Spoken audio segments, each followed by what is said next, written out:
ఒక వార్డు మెంబర్గా కూడా గెలవలేని మీరు ప్రజాసేవలో కొనసాగుతున్న నాయకుని విమర్శించడం సరైన పద్ధతి కాదని అరిగే రమేష్ కుమార్ భూ కబ్జా నిరూపిస్తే దేనికైనా సిద్ధమని ఈ నెల 29వ తేదీన శనివారం గ్రామ పంచాయతీ వద్ద బహిరంగ చర్చకు సిద్ధమా అని కాంగ్రెస్ నాయకులకు సవాల్ విసిరారు రంగంపేట బీఆర్ఎస్ నాయకులు. డీసీఎంఎస్ వైస్ చైర్మన్ అరిగే రమేష్ కుమార్పై మండల కాంగ్రెస్ నాయకులు చేసిన వ్యాఖ్యలపై స్పందించిన రంగంపేట బీఆర్ఎస్ నాయకులు కార్యకర్తలు రంగంపేట గ్రామంలో మీడియా సమావేశం నిర్వహించారు. ఈ సందర్భంగా మాజీ సర్పంచ్ అరిగే విజయ్ కుమార్ మాట్లాడుతూ కొమ్ముల రవీంద్ర గౌడ్ అనే అతను గ్రామానికి మంజూరైన బీసీ బంద్ లబ్ధిదారులతో కమిషన్ తీసుకున్నది నీవు కావా? సబ్సిడీపై ట్రాక్టర్ వేరే వారికి మంజూరైతే ఆ ట్రాక్టర్ నీ పేరుపై తీసుకుంది నీవే కదా? పేకాట్లో ఎంతమంది చనిపోయారని నిరూపించారని అన్నారు. నాయకులు గామని గంగారాములు మాట్లాడుతూ గతంలో మాజీ సర్పంచ్ బండి సుజాత భర్త రమేష్ గుడి నిర్మాణానికి 2 లక్షల రూపాయల చెక్కు విరాళంగా గ్రామ పెద్దల సమక్షంలో ఇచ్చారని, ఆ చెక్కు ఏమైందని ప్రశ్నించారు. రంగనాయక స్వామి గుడిని పునరుద్ధరణ పేరుతో శిథిలావస్థకు చేసింది మీరు కదా? గ్రామంలో ఏర్పాటు చేసిన వెంచర్లలో కమిషన్ తీసుకున్నది మీరు కదా?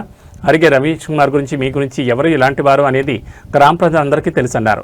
తుక్కాపూర్ వార్డు సభ్యులు ఎలుక గంగయ్య మాట్లాడుతూ పైతరి శ్రీనివాసరెడ్డి మీరు గతంలో ఏ పార్టీలో ఉండి ఏ పార్టీలోకి వెళ్లారు, ఎవరు ఎలాంటి వారు అనేది ప్రజలందరికీ తెలుసని అన్నారు. ఒక వార్డు మెంబర్గా కూడా గెలవని మీరు అరిగే రమేష్ కుమార్ను విమర్శించడం సిగ్గుచెట్టన్నారు. ఉప సర్పంచ్ చిటుకుల సురేష్ మాట్లాడుతూ 2004 సర్వే నెంబర్లో అరిగే రమేష్ కుమార్ భూ కబ్జా నిరూపిస్తే దేనికైనా సిద్ధమని ఈ నెల 29వ తేదీ శనివారం రంగంపేట గ్రామ పంచాయతీ వద్ద బహిరంగ చర్చకు సిద్ధమా రండి అని సవాల్ విసిరారు. ఈ కార్యక్రమంలో గ్రామ బీఆర్ఎస్ పార్టీ అధ్యక్షుడు బుసికే రాజు, యూత్ అధ్యక్షుడు బుసికే సుధాకర్, వార్డు సభ్యులు నరసింహులు, మల్లేశం, సత్యగౌడ్, రాజు, బాలరాజు, మల్లేశం, బీరప్ప, ప్రసాద్, మహేష్, కిష్టయ్య తదితరులు పాల్గొన్నారు. ఇంటిని ముట్టడిస్తా అని చెప్పారు రమేష్ సార్. ఇంటి ముట్టడిచ్చుడు కాదు, ఆయన కాలి గోటి కూడా ముట్టి చూడు. నువ్వు రంగంపేటకి ఇట్లా పోతావో చూస్తాం. రంగంపేట దాటి నువ్వు పోయే హక్కు ఎట్లా పోతామో చూస్తాము. దీనే నా హెచ్చరిక. ముందు రవీందర్ గౌడ్ మా శివరాం కాకని మోసం ఇల్లు విషయంలో ఇబ్బంది పెట్టింది గత ఊర్లకు ప్రజలకు తెలియదా? అది మోసం కాదా? మేము నిరూపిస్తాం. ఆధారం ఎవడో కాదు, నేను దానికి అది మా దగ్గర ఉంది. నువ్వు ఎందుకు ఇట్లా ఆయన మీద ఆరోపణలు చేస్తున్నావు? నీకేం అవసరం ఉంది? ఏమైనా అవసరం ఉంటే మేము రచ్చబండ అక్కడికి వస్తాం, అక్కడ నిరూపణకు ఉంటాం, మీరు కూడా నిరూపించండి. దానికి మేము సవాల్ చేస్తున్నాం. అంజనేయులు గౌడ్ అని చెప్పి ఒక బ్రోకర్ అని చెప్పి అన్న విషయానికి మీరు అవి వ్యక్తిగత విషయాలు. అవి ఆయన కబ్జా కోర అని సార్, అది వ్యక్తిగత రాజకీయం గురించి వాళ్ళిద్దరు మాట్లాడుకుంది వేసి పెట్టి ఇప్పుడు ఈ స్థాయిని విమర్శించడం మీకు ఎంత అది సమంజసం? ఎక్కడున్న వాళ్ళు మీరు ఎక్కడుండి మాట్లాడుతున్నారు? ఒక్కసారి మీ గుండె మీద చేతేసుకొని చెప్పండి. ఆ వ్యక్తిగత రాజకీయాలు వాళ్ళిద్దరు ఏమని ఉంటే వాళ్ళు మాట్లాడుకుంటారు, వాళ్ళు మాట్లాడుకుంటారు. దాని గురించి మీరు సంభాషణ చేయాల్సిన అవసరం ఏమొచ్చింది మీకు?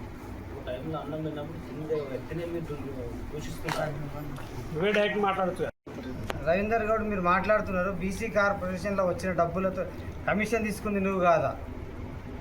చెప్పండి మాకు. ట్రాక్టరు ఒక గౌడ బిడ్డకు వస్తే అది మార్చేసి నీ పేరు మీద తీసుకున్నావు, అది నిజం కాదా?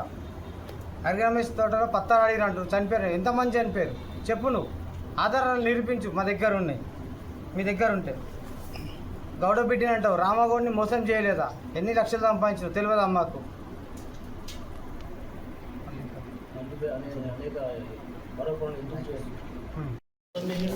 పైతరా శ్రీనివాసరెడ్డి, నీ స్థాయి అడిగే రమేష్ మీద మాట్లాడే స్థాయి కాదు నీది. అడిగే రమేష్ను నువ్వు ఎంటబడి నన్ను పార్టీలోకి తీసుకోవాలని నువ్వు బతిమలాడలే. ఇలా అంజగోని కొరకు నువ్వు ఒక గ్రామం పక్క విలేజ్లలో మనం అయినా నువ్వు దగ్గర చూడకుండా నువ్వు ఏదో పార్టీ నీ పార్టీ అంటూ నువ్వు ఫస్ట్ నువ్వు టీఆర్ఎస్లో లేవా?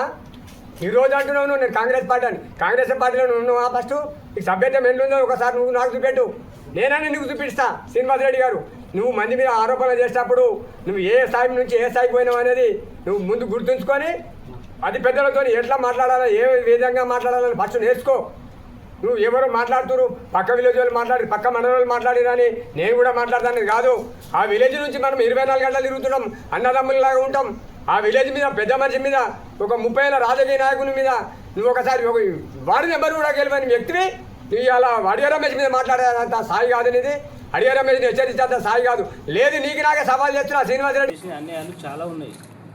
మీరు ముగ్గలు పెడతామని పని మనిషిని పెట్టుకొని మీరు గ్రామ పంచాయతీలో 6,000 తీసుకుంటూ పని చేసేవానికి 3,000 ఇచ్చుకుంటూ లాస్ట్ 3 నెలలు మొత్తం ఇవ్వకుండా చేసిన అన్యాయం కదా?